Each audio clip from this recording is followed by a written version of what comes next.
Bonjour, je suis Jérémy Couture, donc moi je suis responsable du SOC du groupe Crédit Agricole et je vais vous expliquer un tout petit peu ce qu'on a vu nous au niveau du SOC en 2020. Alors, d'abord vous présenter mon entreprise parce que tout le monde ne la connaît pas. Donc Cagib, c'est le producteur informatique du groupe Crédit Agricole, hein. On gère 80% de la production du groupe Crédit Agricole. On a des filiales qui sont à l'international, qui gèrent très bien leur production elles-mêmes. Mais donc, on est un nouvel acteur aussi sur la place, puisqu'on a été créé au 1er janvier 2019. Donc, on a bientôt 2 ans, encore des petits bébés, mais présent sur 17 sites, 1600 collaborateurs internes, une force de travail globale de 4500 personnes, à peu près. Nos objectifs, hein, c'est la révolution digitale au sein du groupe Crédit Agricole, fournir des plateformes à nos métiers et puis surtout avoir une taille critique suffisamment large pour avoir des nouveaux moyens au niveau de l'IT. Et donc avec tout ça, on est différents programmes de transformation, l'objectif étant vraiment de fournir au Crédit Agricole les moyens d'être un des leaders sur son secteur. Alors, au niveau du SOC du groupe Crédit Agricole, nos missions, elles sont un petit peu différentes de ce qu'on a pu voir sur les missions, notamment que Thomas a pu présenter au sein d'EDF. Nous, on est vraiment sur cette notion-là de détecter, alerter, réagir, assister.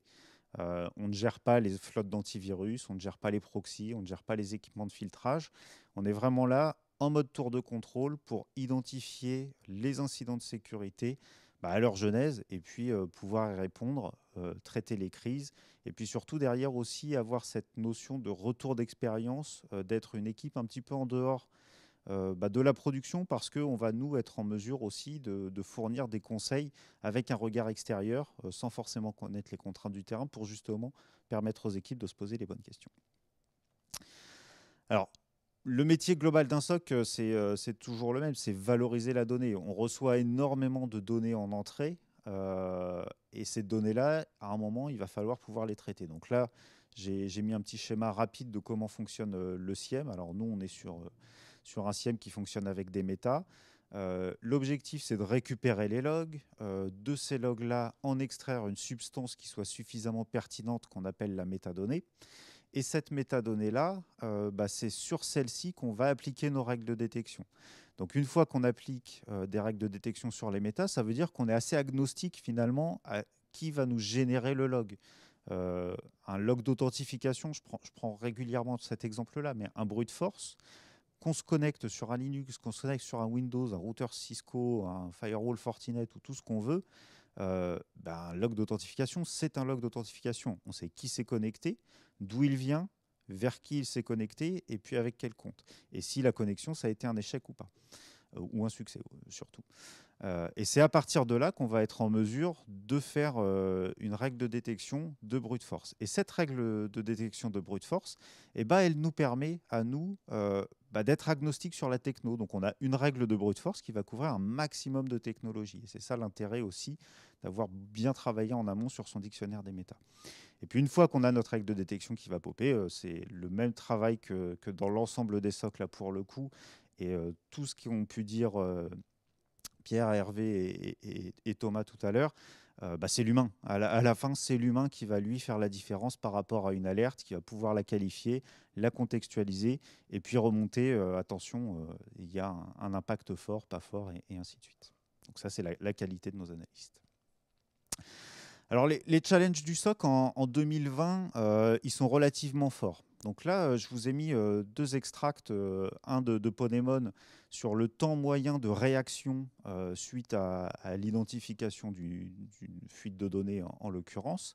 Et puis sur l'autre partie, la visibilité. Et ça, c'est un rapport de Mandiant qui a été produit, qui est super intéressant. Je vous invite vraiment à le consulter. Parce qu'en fait, on croit voir beaucoup de choses. Malheureusement, régulièrement, on s'aperçoit qu'on ne sait pas ce qui se passe pour de vrai et on rate beaucoup d'événements. Et ça, c'est malheureusement une des problématiques globales au sein des SOC, c'est qu'on a beaucoup de logs, mais pour autant, est-ce qu'on voit vraiment les choses? Et c'est ça sur lequel on travaille. Et du coup, on parle du quel SOC en 2020. On est en octobre 2020, bientôt en 2021. Moi, j'ai pris le parti de vous parler de ce qu'on allait faire en 2021, justement pour vous permettre de vous projeter. Et donc, on a deux grands thèmes sur lesquels nous, on identifie nos axes de transformation en 2021. Le premier, l'automatisation et l'orchestration. Donc, on va repartir sur les thèmes que Thomas a pu évoquer tout à l'heure au travers du SOR. Et puis, le deuxième thème, c'est l'intelligence artificielle. L'intelligence artificielle, on va en parler un tout petit peu parce que c'est un gros buzzword. Mais c'est important malgré tout d'expliquer aussi ce qu'il y a derrière ça et comment concrètement on voit des choses en termes de cyber et spécifiquement dans le cadre d'un SOC. Alors l'automatisation, l'orchestration, là je vous ai mis les enjeux qu'on avait nous côté Crédit Agricole. Hein. Les enjeux ils sont relativement forts. C'est réduire nos coûts de fonctionnement parce que clairement ce qu'on veut, et c'est ce qu'expliquait aussi Thomas dans sa perspective au niveau d'EDF, de pouvoir avoir 70% des incidents qui soient traités automatiquement. On est à peu près sur les mêmes valeurs. Et de fait forcément la capacité à faire soit elle s'élargit pour les équipiers du SOC et ça leur permet de faire autre chose, soit on peut réduire aussi la voilure de nos analystes ou des forces externes qui travaillent pour nous pour se concentrer sur d'autres valeurs. Derrière aussi, ce qu'on veut, c'est vraiment la capacité à renforcer nos enjeux de sécurité parce qu'aujourd'hui, nos enjeux de sécurité sont forts et on a besoin d'avoir des SLA comme sur une équipe de production qui va avoir un incident de production sur des équipements, et il faut qu'on sache réagir, il faut qu'on sache réagir vite, il faut qu'on sache réagir mieux, et qu'on s'instrumentalise, entre guillemets, beaucoup mieux, et qu'on s'industrialise surtout beaucoup plus. Et puis, ce qu'on veut aussi, c'est pouvoir avoir de la capacité à intégrer un maximum de nouveaux référentiels. Parce qu'aujourd'hui, une des grandes difficultés d'un SOC, c'est d'accéder au référentiel de l'entreprise. La CMDB contient des informations, les annuaires contiennent d'autres informations, mais tout ça, c'est des informations qui sont quand même relativement dispersées au sein des systèmes d'information de l'entreprise. Donc ce qu'on veut, nous, c'est avoir aussi cette capacité d'avoir ce puits de référentiel qui sera interrogé automatiquement par les solutions pour pouvoir orchestrer une réponse dans les meilleurs temps possibles. Donc c'est globalement tous les enjeux qu'on peut avoir avec vraiment cette notion d'optimisation et d'automatisation au niveau de certains cas d'usage. Et puis si on part sur l'intelligence artificielle, donc là on ne va pas balayer tous les domaines de l'intelligence artificielle, je vais plutôt parler spécifiquement du machine learning. Et là, vous voyez certainement un slide qui vous dit mais qu'est-ce qu'il nous montre avec son chien, son chat et Elon Musk. C'est pour vous montrer un peu aujourd'hui l'intelligence artificielle, ce qu'elle sait faire, ce qu'elle ne sait pas trop faire. Ce qu'elle sait très bien faire, par contre, c'est à partir d'un apprentissage, et donc là, en l'occurrence, on est sur un modèle classique de machine learning, on va envoyer plein de photos de chats, plein de photos de chiens, plein de photos de personnes, et puis là, l'intelligence artificielle, quand elle va voir une nouvelle photo apparaître, elle va pouvoir se dire, ça, je suis sûr que c'est un chat, ça, je suis sûr que c'est un chien. Ça, attention, je connais le mec, mais c'est bizarre parce qu'il est un peu chien. Oui, il a fait le filtre Snapchat qui va bien, donc c'est à la fois un bonhomme, mais un bonhomme en chien. Et ça, c'est des choses qui marchent très bien. Donc, on est parti sur de l'apprentissage, on a appris au système, et puis lui, maintenant, quand il va voir une nouvelle image, par rapport à ses banques de données, par rapport à ce qu'il va savoir faire aussi en termes d'algorithmique, il va pouvoir nous donner des probabilités ou des scores. Et ça, c'est des enjeux qui sont vraiment forts et intéressants en sécurité informatique parce que nous, ça nous permet aussi de construire des baselines de comportement. Et ces baselines de comportement, globalement, à quoi ça nous sert? Ça nous sert notamment dans un SIEM. Dans un SIEM, on a l'habitude d'avoir certains trends d'alerte. C'est intéressant de se dire c'est bizarre, ma baseline, elle a complètement varié. J'avais un volume d'alerte très classique sur ce type de choses-là. Je ne l'ai plus. Qu'est-ce qui se passe? L'idée derrière, c'est qu'on va pouvoir aussi travailler sur la réaction.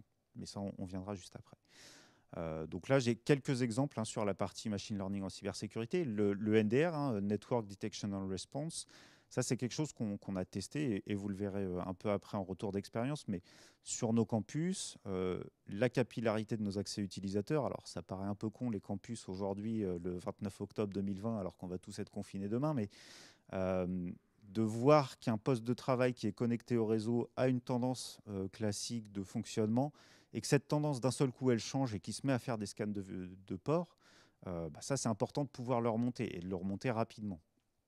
Donc ça, le machine learning peut nous accompagner là-dessus.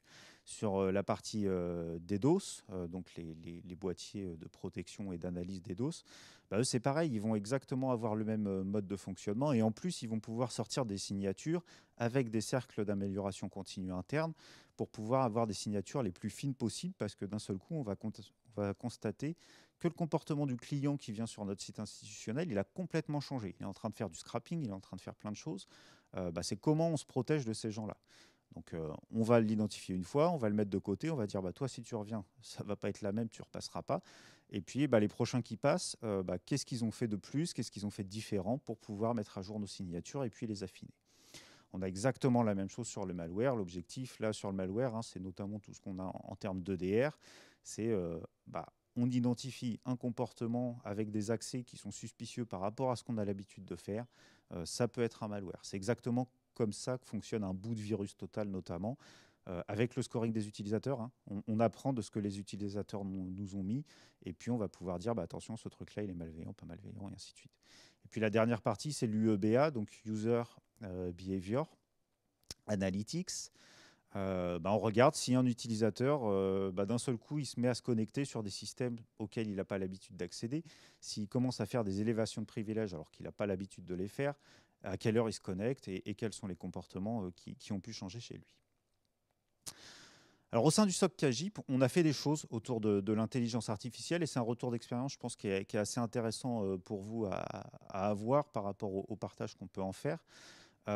C'est notamment que sur la partie DLP, donc là on est vraiment dans cette notion du EBA, le DLP c'est le Data Leak Prevention, euh, par rapport à des logs proxy essentiellement ou d'appels DNS, on a pu voir des choses. On a pu voir à un moment un collaborateur qui s'était connecté un samedi soir à 4 heures du matin, c'était pas du tout dans ses habitudes de comportement et en plus on a vu un upload de 500 gigas. Là on s'est dit qu'est-ce qui se passe? Et en analysant, finalement, c'est une collaboratrice qui passait un call aux US avec ce Skype de l'entreprise, avec la vidéo. Et du coup, ils ont généré beaucoup de volume, mais dans un comportement très, très atypique par rapport à ce qu'on avait eu l'habitude de voir. Donc là, en l'occurrence, c'est un faux positif, mais ça montre l'intérêt, par contre, de la détection à ce niveau-là. On a vraiment détecté quelque chose de très différent. La même chose sur des connexions inhabituelles et ce que je vous disais tout à l'heure avec des utilisateurs qui vont se connecter sur des machines sur lesquelles ils n'ont pas l'habitude d'aller. Ça, c'est vraiment des choses qu'on a pu voir aussi et on a pu repérer des auditeurs notamment comme ça avec des comptes qui étaient utilisés sur des périmètres sur lesquels ils n'avaient pas vocation forcément à aller. C'est très intéressant aussi quand on peut récupérer les processus qui tournent sur les différents serveurs pour se dire attention, là on a un processus qui tourne, il tourne que sur cette machine-là, il n'avait jamais tourné avant, qu'est-ce qui se passe? Donc ça c'est vraiment intéressant, ou le lancement de nouveaux services ou autres. Et ça, le machine learning vraiment nous met ça en exergue. Et puis un sujet qui est beaucoup plus pragmatique et terre à terre et qui a vraiment trait au fonctionnement intrinsèque du SOC, c'est que le machine learning nous permet d'identifier quand on a un changement de comportement d'une source de log, puisque forcément le SIEM il est alimenté par des logs et les serveurs qui nous envoient les logs parfois sont soumis à des upgrades. Et en l'occurrence là, ce qu'on avait pu voir, c'était des upgrades de firewall. Le format du log change. Comment sur une flotte de 500 firewalls, on se dit il y en a un qui log plus comme avant, globalement on est assez aveugle pour le voir parce que notre parseur il continue à matcher quand on regarde nos métriques classiques. On a toujours des alertes sur ce périmètre-là, donc a priori il ne se passe rien. Sauf que là on se rend compte avec le machine learning que attention, cette source-là elle a complètement changé sa façon de nous envoyer du log. Et donc là il se passe quelque chose et ça vaut le coup d'aller piocher ces logs-là pour comprendre pourquoi on ne fait plus d'analyse autour de ça. Donc ça, ces trois choses-là, et c'est pour ça que je vous l'ai mis sur le graphique comme ça, c'est ce que KGIP a fait en propre sur des machines ELK avec la licence Machine Learning qu'on a activée. Donc ça, c'est vraiment des développements internes qui fonctionnent et sur lesquels on a vraiment un vrai proof of value. Et puis la dernière chose, c'est ce que je vous disais tout à l'heure sur la partie NDR. Alors j'ai mis l'éditeur en l'occurrence qui est Cisco. Parce que c'est dans notre contrat et que c'était un vrai quick win avec eux. ils sont sur l'analyse du flux réseau, de la capillarité de l'utilisateur qui va se connecter sur le switch d'étage typiquement dans nos campus. Et là, on a pu voir 100%, vraiment 100% des tests d'intrusion qui ont été réalisés sur nos sites.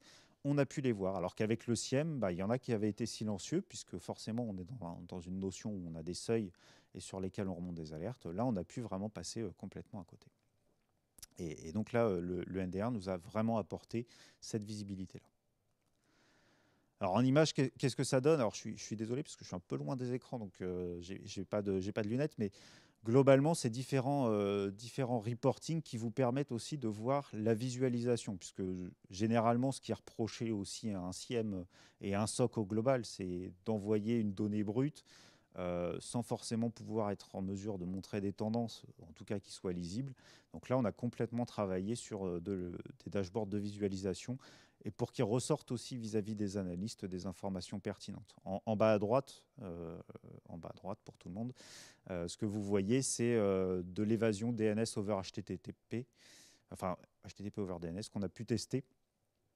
Et ça marche très bien puisqu'on a pu voir les domaines qu'on avait générés à la volée, qui sont souvent des techniques utilisées aussi par les malwares pour aller chercher des CNC. Alors en termes de retour d'expérience et puis de projection sur ce sujet-là, et on l'a vu dans ce qu'expliquait notamment Thomas tout à l'heure, le SOC, c'est plus un SIEM.